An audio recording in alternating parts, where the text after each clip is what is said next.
Well, change is coming to the Pac-12, but there is still a basketball season to be played in 2023-24. And this could be quite a year out west for women's basketball. So get ready because you do not want to miss it. It is Pac-12 Preview Day right here on Locked On Women's Basketball. Ogunbowale for the win.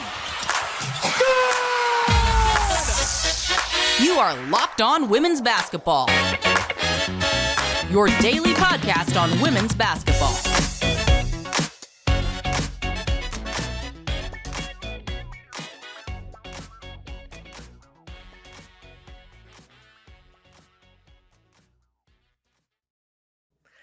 Hello, friends. It is Monday, October 30th, 2023. Tomorrow can be either a very scary day for you or one that is completely annoying. We are going to let you choose. I am Missy Heidrick. Welcome to Locked On Women's Basketball, your first listen every day. We are free and available wherever you get your podcasts and on YouTube, part of the Locked On Podcast Network, your team every day. This episode is brought to you by our friends at Prize Picks, the easiest and most exciting way to play daily fantasy sports. Go to prizepicks.com/LockedOnNBA and use the code all lowercase LockedOnNBA for a first deposit match up to $100. Well, you can follow me at Missy Heidrick, and then be sure to follow this podcast at Locked On WBB, and then come see all of my amazing colleagues and friends at The Next at www.thenexthoops.com. Well, a year ago, we knew this would be the last season for two schools in the Pac-12, USC and UCLA. But then the whirlwind started and the craziness began. It kind of felt a bit like a Wizard of Oz tornado that was ripping through the league. Well, now we're looking at what is to be probably the last season of the Pac-12 as we know it, and has been for about 100 plus years. But this could be one of the strongest years in recent history for Pac-12 women's basketball, and we promise you do not want to miss it. So today, we're going to break down the state of the league, preview the teams, the preseason polls, and the players to watch, some of which you are going to know, but some which are not necessarily a household name yet. And here to do it with me is my amazing colleague at The Next and a Pac-12 West Coast expert, longtime women's sports journalist, Michelle Smith. Michelle, you were at Pac-12 Media Days just earlier this month. Yeah. Before we get started and we dig into who's who and what we're going to see, just tell me a little bit about the vibe. What was it like there, knowing that this was probably the last of what this is as the Pac-12 in its current state? Yeah, so it was an interesting vibe, and it was a little weird, got to admit. It was when people came to the podium, they did not want to discuss the last season. It was about what's happening, how excited they are about the year to come, how much better their teams are. You know, it's media day stuff, right? In the hallways behind where it was different. It was a lot of hugging and a lot of conversations and a couple of tears here and there, and just a little bit of like, yeah, this is, you know, the reality has arrived. Like, this is, you know, this is going to be it for the Pac as we know it. And I think that that's an important distinction, because we still, you know, Washington State and Oregon State are still in court and still trying to figure out what their future is and whether they hold on to the brand and reconstitute the conference in some way. And I hope they do. Because I have this theory that when everybody regains their sanity and football moves into its own thing, and the rest of the sports slide back into regional conferences that make sense, it would be lovely if the Pac brand was still waiting for them. That's my hope. That's my personal hope. But it was just an interesting day. I mean, it was a good day, and it was a day in which it's apparent that there are a lot of good teams in this conference. I mean, it's not just, you know, getting up there and talking about how excited you are about, you know, the season ahead. It's understanding that the teams at the bottom of the conference are better than they were, and there are more teams, you know, and there are more teams that I think are going to compete at the top of the conference than I think it's going to be a really tough year in the Pac-12 in every sense, right? Sentimentally, competitively, I think it's going to be a really, really interesting year in the Pac-12. No, I think you're absolutely right. You know, and as we've said, everyone ultimately has found a quote unquote home. They are moving to new leagues, except for Oregon State and Washington State. Those are the two that are sitting there. So as you have those conversations and what you're hearing maybe on the ground, is there any new news as people are saying, what's going to happen to them, because they still sit there without a home, both of which have football teams that are having a good season. This is actually turning out to be a banner year all across the board for Pac-12 sports. And obviously a lot of eyes on football, but when you have two schools that don't necessarily know what happens next, those are a lot of question marks that sit there for Oregon State and for Washington State. Yeah, and I would imagine, I think that they expect to know what next year is going to look like by, say, January, but they're in court. And that makes it really, really difficult for them they're not going to announce a move, whether it's, keeping the brand and pulling in some Mountain West teams, whether it's, the Pac-2, which apparently the NCAA would let them do for a couple of years while they figure it out and, figure out their conference schedule and almost play as independents, but keep the Pac brand. I mean, there's any number of things that could happen, but none of it happens until the legal proceedings are over. Right. So, so they're in court right now, and they're basically suing the Pac-12 Conference to maintain control of the league's assets as the last two remaining teams in the league. And so it's, whatever shakes out in court, I think then hopefully that gets wrapped up by the end of this month and they can start to chart the path forward. All but right. I would imagine recruiting. I'm sorry, Missy. No. Recruiting and things. I talked to Cammie Etheridge, and she says everybody we talk to asks about where we're playing next year, and I don't have the answer to that, and that's not a good position to be in. No, it's not, especially when you have signing day coming up in just a few weeks in early November, the early signing period, of which your top talent across the country, most of it's committed, not a lot, there's going to be a few left, but this class of 2024 is going to be inking, letters of intent. And when you don't necessarily have a path that you can chart simplistically and show a young person, their parents, their guardians, etc., that makes it much more difficult. All right, let's skip to the good stuff. Let's skip to where we are and talk about the state of why this league, I think, is so good, really from top to bottom. As you said, the ones that are picked toward the bottom, I think they will not have the season they necessarily will have. But let's start at the beginning, and you've got to go with the team that won themselves a regular season title a year ago, and that is Utah. And I feel like they kind of slid under the radar for a lot of the season last year. Not a lot of people paying attention, but they did what they did, and they win themselves a Pac-12 title. And then you go ahead and bring almost everybody back, including 5 starters from a team ago that was 1 possession and 2 free throws away from knocking off LSU and going to the Elite 8. Talk about this Utah team and what Lynn Roberts has got going for this season. So, she's got all of her starters back, and that's a great place to start a season. They were such a good offensive team. I mean, that's the thing is that, and I've always, and maybe we've even talked about this before, like offense wins championships to me. Like I just, you can be a great defensive team, but you have to score, and Utah can score. And Alyssa Peely when I watched her in her freshman season at USC back in the day when she was at USC, she was the Pac-12 freshman of the year. I just looked at her, she is a problem. And then she transfers, and she really gives Utah the piece that they didn't have in the post. And that really sort of completed what they're able to do. They have such great perimeter shooters and Meepkins and Kenny McQueen. And they have it all on the offensive side. And they came really, really, really close. So to knocking off LSU. And so I think this is a really competitive team that flies under the radar no longer. Yeah. And I like in that, so their rise, another team, that mountain trip, Colorado. I mean, here's the other little secret part of it is that's a difficult trip for teams, for teams in the Pac-12. That 2-game set, their travel partners. It's altitude. It's the weather's lousy. The travel, you got to fly to 2 different places. And now those are hardly throwaway games. You have to prep hard.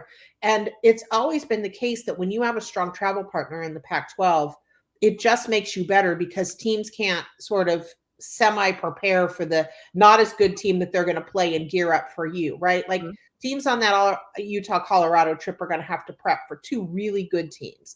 Colorado brought back, they talked to Jalen Sherrod, their 5th-year senior point guard and one of the best defensive players in the league, and said, come back, let's roll this back one more time. And she said yes. They've got, Ernest Vonleh, who was such a breakout for them last year. They've got Quay Miller. They've got, Kendall Wetta coming off the bench. They've got Frida Foreman. Like this is also a team with a ton back. who Mhm. also went to the Sweet 16 and played really, really well. So in the aggregate, to have a couple of teams in the Sweet 16 wasn't the best year for the Pac in terms of the postseason, but Utah and Colorado were the last two teams standing, and they're two really, really good teams. And then Yeah. you have Stanford, and you've got Stanford with Brink, and Hannah jumped back for a fifth year, and Talana Lopolo is now a more experienced point guard, and they've got some good freshmen coming in, and they're Stanford. So Mhm. you know they're going to be good. UCLA and USC, again, travel partners, travel buddies, who this was going to be their last season in the Pac no matter what, Right. before this whole thing sort of crumbled at everybody's feet. But UCLA, it's got now they grabbed Lauren Betts from Stanford. They've got Charisma Osborne, Kiki Rice, London Jones. Like, this is a super talented team, and USC's got Juju Watkins. Mhm. And in the preseason players poll, Juju got a couple of All-American votes, but I had somebody whisper in my ear and said, "There's not 15 players in this conference that are better than Juju Watkins. Just you wait and see." Right. So, and Rhea Marshall, so those teams, those 5 teams are going to be really, really strong. And then you've got Arizona, who's always knocking at your door. You've got an Oregon team that, Kelly's going to get them to play well, and they've got a couple of really good young players. And I'm a little scared by Oregon State. Honestly, I mean, Oregon State they had a rough few years, but they had the freshman of the year in Reagan Beers. Tamia Gardner, who's was like the number 6 player in the country, and then had to sit last year out because of blood clots in her lungs, which was super scary. She didn't sit out all of last year, but she missed the early part of the year and had to get herself back into game shape. And she's healthy and ready to go. Oregon State is scary to me. Washington's scary to me. If you go down, all of a sudden you're talking about a league that's 10 teams deep. I think Cal's better. Yeah. They finished second to last. Arizona State's gonna have a rough time because Ty Skinner is out for the season. Mhm. But everybody else is really good. Yeah. Really good. Well, the top 8 teams were voted the same in the preseason coaches poll and in the preseason media poll. So if that says anything about the consistency, and I think what everybody sees in this league, that's a big piece of it. When we come back, we're going to walk through some of these teams. I want to dive more in with Michelle into UCLA. She mentioned USC, and also want to talk about this Stanford team because there's a lot of questions and I think some answers that might be coming out of Palo Alto as well.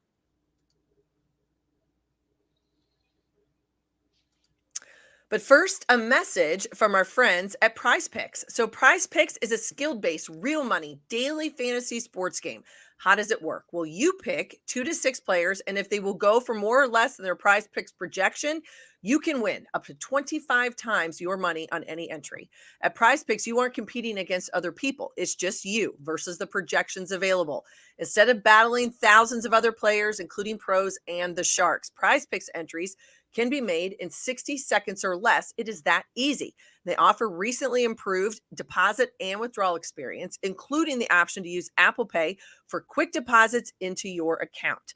PrizePicks offers weekly promotions that can lead to big payouts like Taco Tuesday. Each Tuesday, PrizePicks discount select player projections up to 25% to provide even more value. And you can offer projections on any sport that you watch at PrizePicks. It could be MLB. The World Series is headed tonight and tomorrow. It could be golf. It could be college football. It could be men's and women's college basketball. The NBA is back and the NHL. There are so many options for you today at PrizePicks. So go to prizepicks.com/LockedOnNBA and use the code LockedOnNBA for a first deposit match up to $100.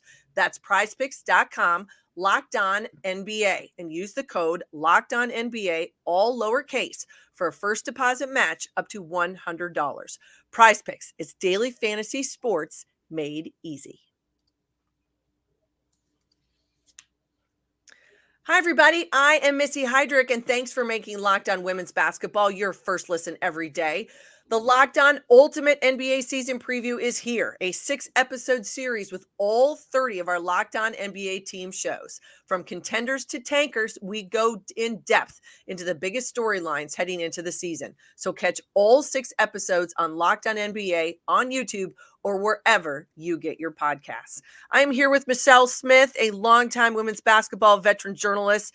She is knee-deep in the Pac-12 and everything on the West Coast. All right, we've mentioned Utah. They're picked to win this league, Michelle, in both the coaches and in the preseason media poll.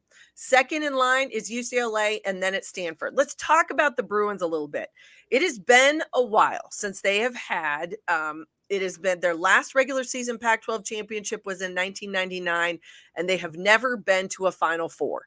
The question is this finally putting together enough talent for Corey Close to not only be able to get herself a Pac-12 championship, but is this a team that can contend at the highest level and have a chance to get themselves to the Final Four?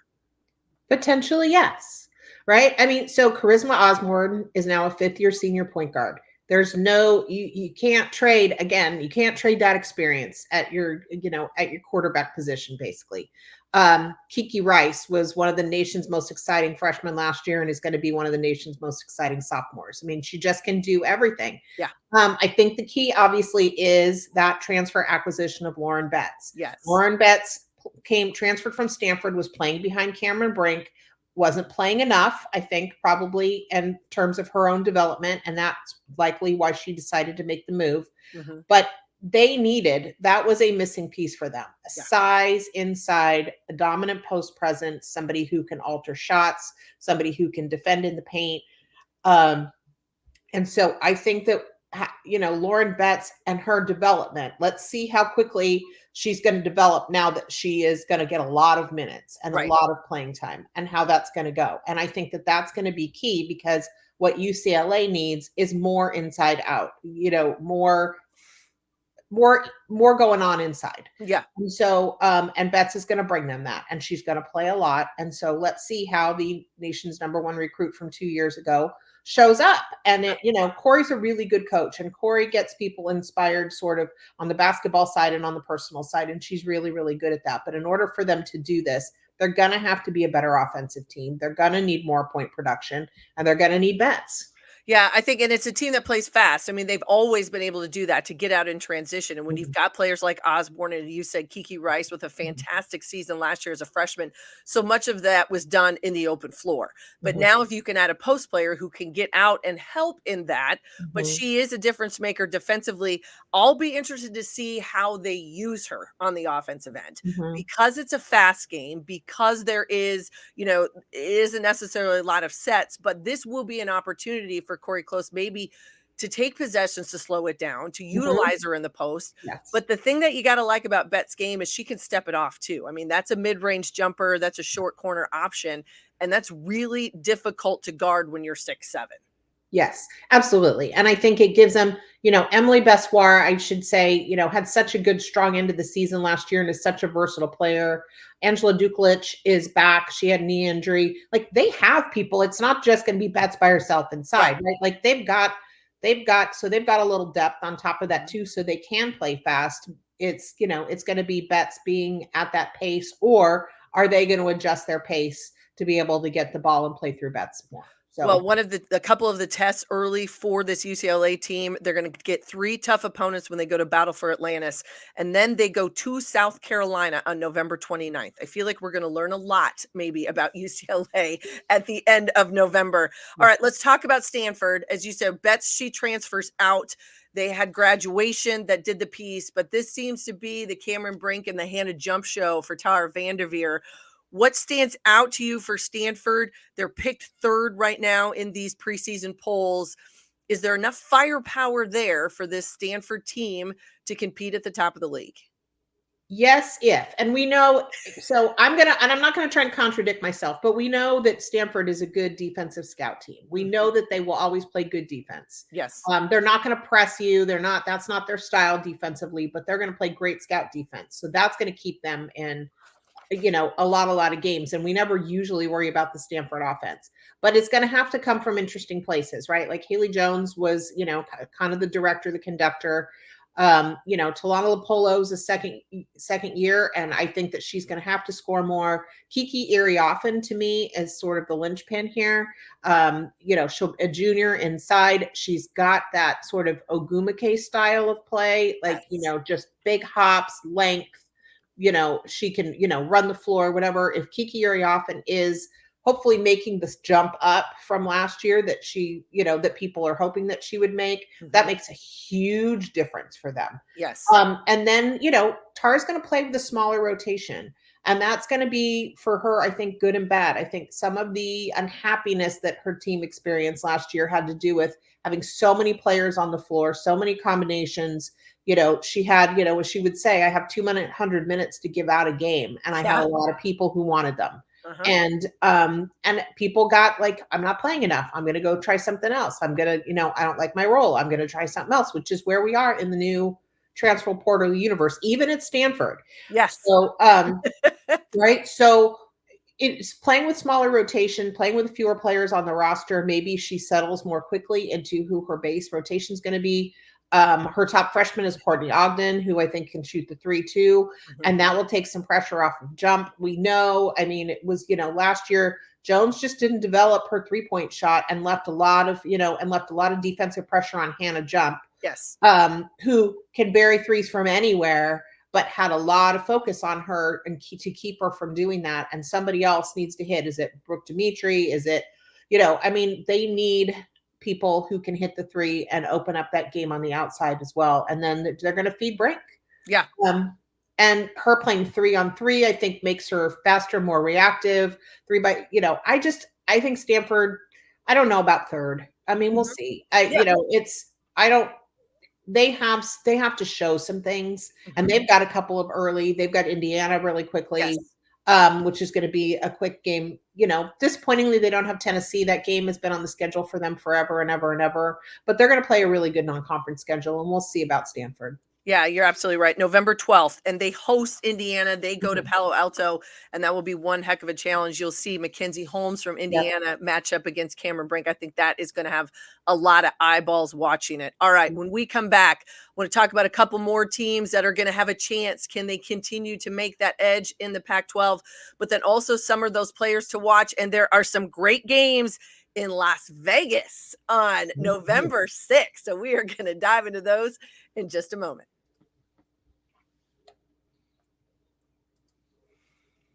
Well, first, we've got to score. You can score early in the NFL season, fans, with FanDuel, America's #1 sportsbook. Right now, new customers get $150 in bonus bets with any winning $5 money line bet. That's $150 if your team wins. If you've been thinking about joining FanDuel, there's no better time to get in on the action. The app is so easy to use. There's a wide range of betting options, including spreads, player props, over-unders, and more. I live in Kansas City, folks, and if you bet on the Chiefs yesterday, I'm sorry, but hopefully they'll be better in a week or so. But visit FanDuel.com/lockedon and kick off the NFL season. FanDuel, it's the official partner of the NFL.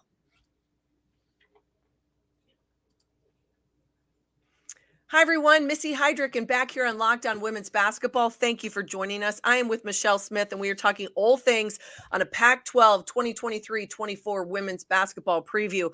All right, Michelle, one more team I want to dive into you with because I think they're very interesting. You mentioned Colorado earlier, and I really do like what J.R. Payne is doing there. I think that team, they're so balanced.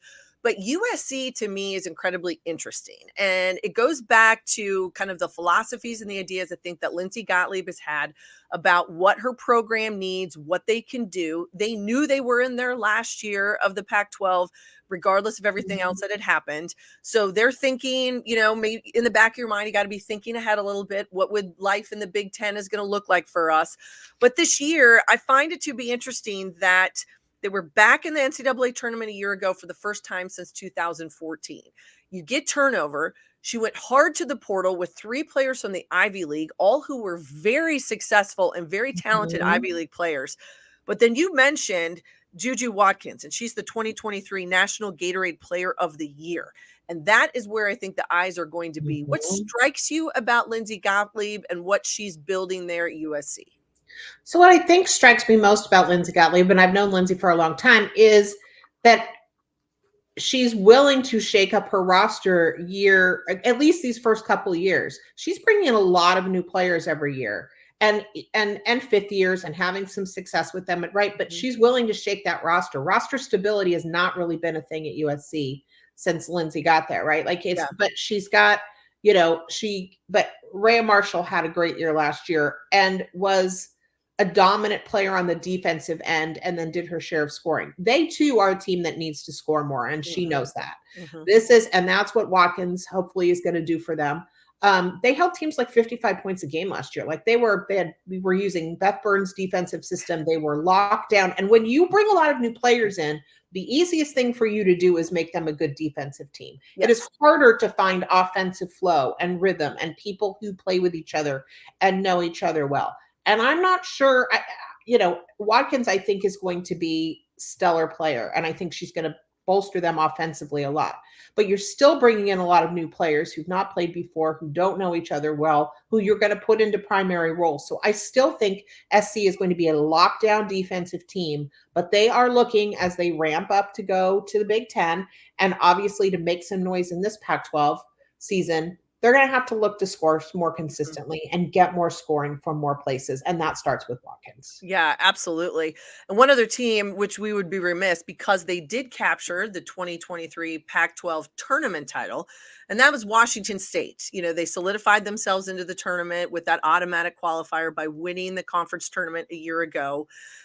2 players on the preseason all-conference list. What strikes you about Washington State, and yet a team that still, as we said at the very beginning, they are in limbo, can't answer questions for recruits, but then you've just got to put your focus maybe on the season and say, we've got to do what we got to do in 23-24. So what's interesting about the way Cammie Etheridge is recruited there, though, is she goes and gets a lot of foreign players, and they may be less worried, frankly, about conference affiliation than American recruits. Yeah. I mean, honestly, right? Like, she does a lot of international recruiting. And so, she goes out and they find those foreign players and they bring them in and they put them together on a team. And that may benefit her in this period of uncertainty because I think those recruits may be a little less worried about that. Charlize Ledger-Walker has been one of the best scorers in this conference. It's the moment that she stepped foot on the court. I don't expect that to be different. Some of the time last year in which Washington State struggled was a period of time in which Ledger-Walker was traveling back and forth to New Zealand because her grandmother was ill and then ultimately passed away. And she went from Pullman, Washington to New Zealand. Let's discuss how you even get there from here. Yeah. Right. But she did a couple of really long trips and missed some games. And I think during that time without her on the floor, they struggled. And then she came back and they really ramped it up toward the end of the season. And I think I was really excited about where they landed and winning that. That was a feel good story for the Pac too. I mean, Washington State had been everybody's doormat for such a long time. And to have them win a regular season championship and the Shania Twain song, and like, it was just really a feel good, but they're here for more than the feel good. And so, they've got a lot of people back as well. And I think that they're going to be a dangerous team. And the fact, again, I'm going to go back to my travel partner theory. Washington is improved as well. Yes. And that benefits Washington State. So, when you've got a trip, that is also a 2-flight trip. Unlike the Oregon trip and the LA trip and the Bay Area trip, you have to get on a second plane as an opposing team. When you go make that Washington trip, it's winter. The weather's not always great in Seattle or Pullman. There are multiple things that make that a tough trip. And when you have 2 good teams to prepare for, and you're SC and UCLA or your Stanford, whatever, right? Like that makes it more difficult. So I think Washington being better also benefits Washington State. Yeah, absolutely.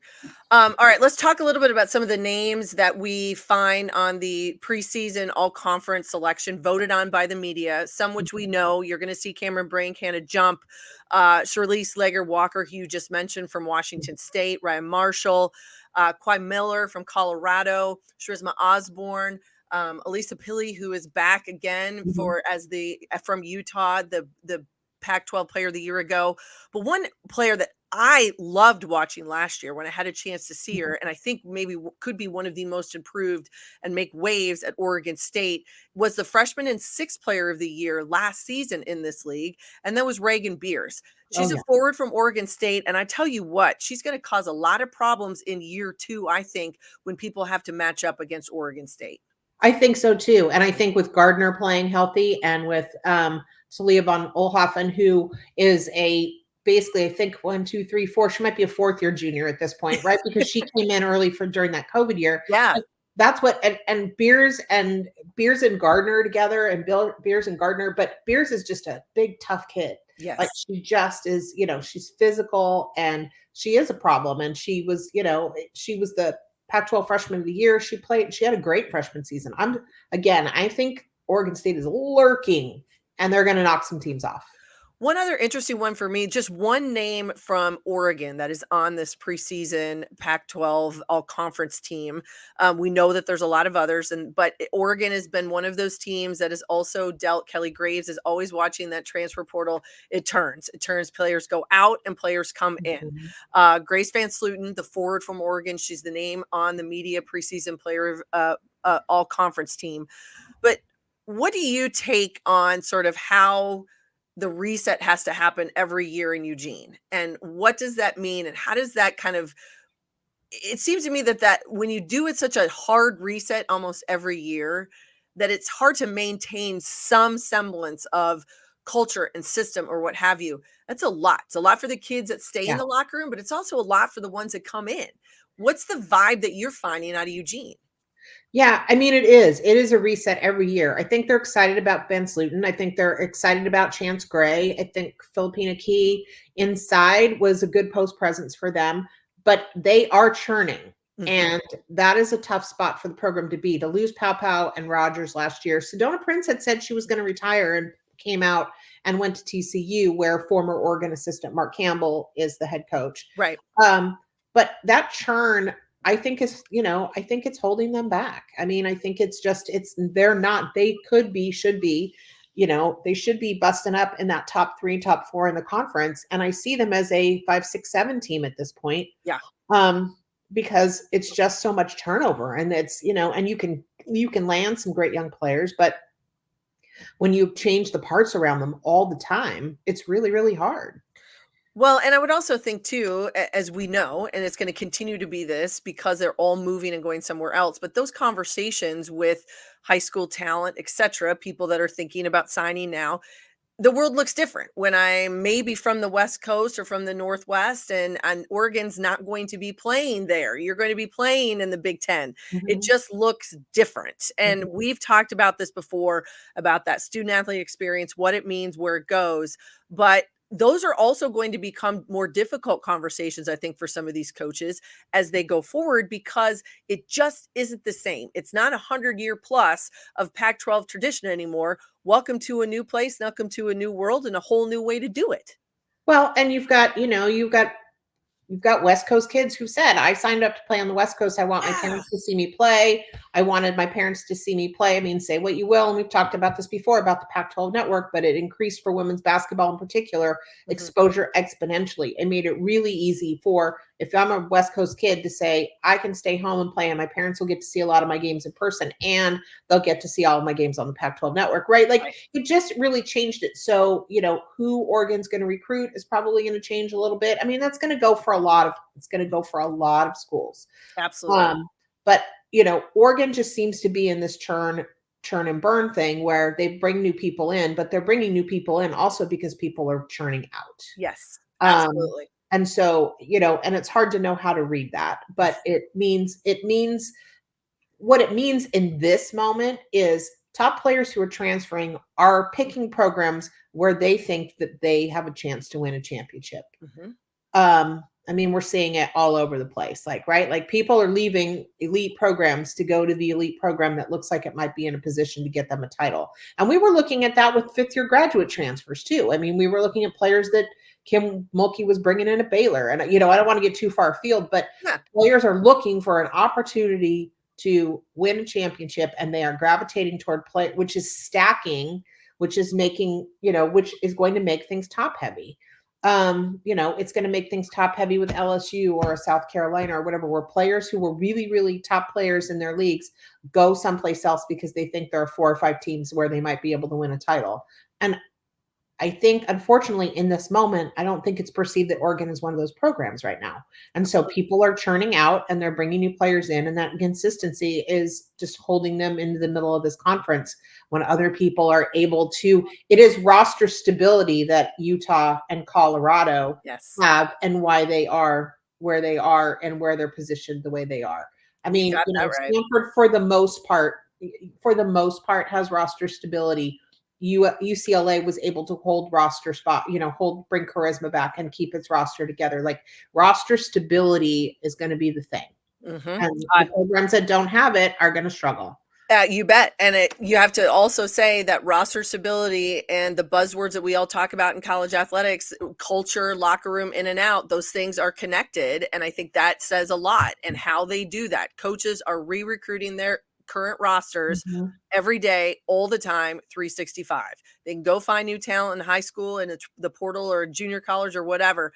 But if you can't keep the kids that are currently there, things look a lot different. And I don't want to single Oregon out. Arizona's in that same boat. Absolutely. Arizona's absolutely in that same boat. They have had a churn. They have had a definite churn over the last few years. And it's, and they were a team that obviously they played for a national championship, and they had Howard Megdal, and now that roster is churning and they're dropping back down into the middle of the pack in the pack. That doesn't mean you're not gonna make the NCAA tournament. It doesn't mean you're not gonna be a super competitive team. And both of those things are true for Oregon and Arizona, but I do liken their situations to one another quite a bit in terms of their roster churn and what it's done to their position in the league. No doubt. And as we can sit here today, we can talk about preseason polls, but it will look nothing like this come March. We promise you, because it is not that simple. But the regular season does kick off in just a week. And there are 2 games that we got to talk about. They're going to Vegas. They're going to go to the glitz and the glamour and the shiny and the fun on November 6th, Monday the 6th, a week from today. 2 Pac-12 teams on display. Colorado will take on the national champions in LSU, and USC is going to take on a very good Ohio State team. This will be the first splash, the first view that a lot of people are going to get of this year's Pac-12 women's basketball. What do you think happens in Vegas? Is it what happens in Vegas stays there, or are we going to be talking about it after? I don't know. I think that I'm really interested for Colorado because LSU is a team that's going to have to put a lot of new parts together, and they're going to be on the floor for the first time. Is Colorado able to take advantage of the chance that LSU is cake that's not quite baked yet, right? And so I think that's a really interesting opportunity for me that J.R. Payne's got to be looking at. They've got, the defending national champs, but they've got Van Lithen now, they've got Morrow, and they've got pieces, and they've got to figure out how to put them all together. Are they ready? And if they're not, Colorado will be. Yes. I think. So that's kind of exciting to me for Colorado. I think there might be an opportunity there. Mm-hmm. And as far as USC, I just want to see him. I just want to see Watkins. I want to see him play. I want to see if this freshman is going to live up to the hype, and I think she might. Mm-hmm. But I also think, I think this is super fun opportunity to see a couple of teams in very different positions. Again, USC, a team that I still feel like I don't know a whole lot about, and we're going to learn about, and Colorado, which is a cemented roster that's going to be taking on the defending national champs. I think it's going to be a great opening. I think you're absolutely right. And keep in mind, if you're thinking about LSU, they lost their point guard, Alexis Morris, who had played previously at Baylor for Kim Mulkey, went with her at LSU, averaged almost 38 plus minutes a game a year ago, and led that team to a national title, no longer on the floor. That, to me, one of the biggest pieces she's got to figure out in replacing, and that could be where Colorado might have an advantage, is that their experience out front can be a very big piece of it. And